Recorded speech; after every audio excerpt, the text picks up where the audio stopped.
حضرت بلال رضی اللہ عنہ مشہور صحابی ہیں جو مسجد النبی کے ہمیشہ مؤذن رہے۔ شروع میں ایک مشرک کے غلام تھے، اسلام لے آئے جس کی وجہ سے طرح طرح کی تکلیفیں دیے جاتے تھے۔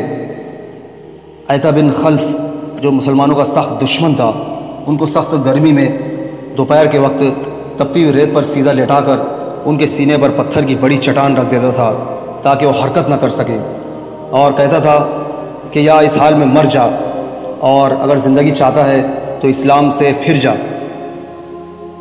مگر وہ اس حالت میں بھی احد احد کہتے تھے، یعنی معبود ایک ہی ہے، معبود ایک ہی ہے۔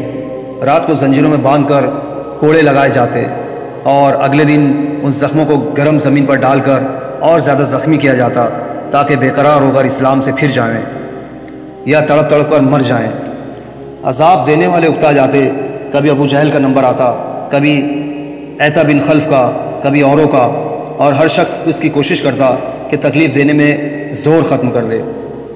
حضرت ابوبکر صدیق رضی اللہ عنہ نے اس حالت میں دیکھا تو ان کو خرید کر آزاد فرمایا۔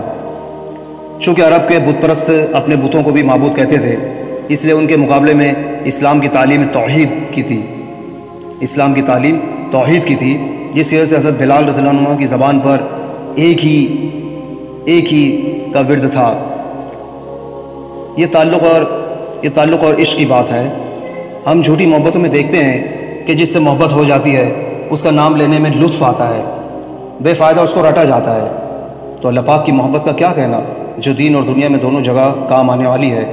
یہی وجہ ہے کہ حضرت بلال رضی اللہ عنہ کو ہر طرح سے ستایا جاتا تھا، سخت سے سخت تکلیفیں پہنچائی جاتی تھیں، مکہ کے لڑکوں کے حوالے کر دیا جاتا کہ وہ ان کو گلی کوچوں میں چکر دیتے پھریں، اور یہ تھے کہ ایک ہی ہے کی رٹ لگاتے تھے۔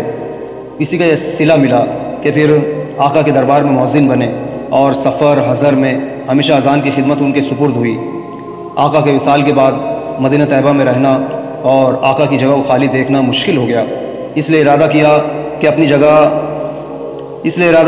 زندگی کے جتنے دن بچے ہیں غزووں میں گزار دوں، اس لیے غزوے میں شرکت کی نیت سے چل دیے۔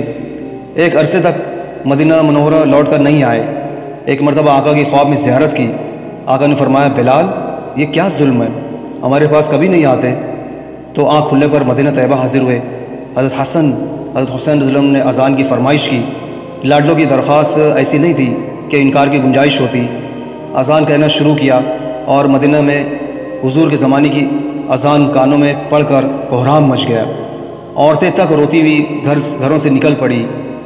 چند روز قیام کے بعد واپس ہوئے اور سن 30 ہجری کے قریب دمشق میں وصال ہوا۔ رضی اللہ عنہ و رضوا عنہ۔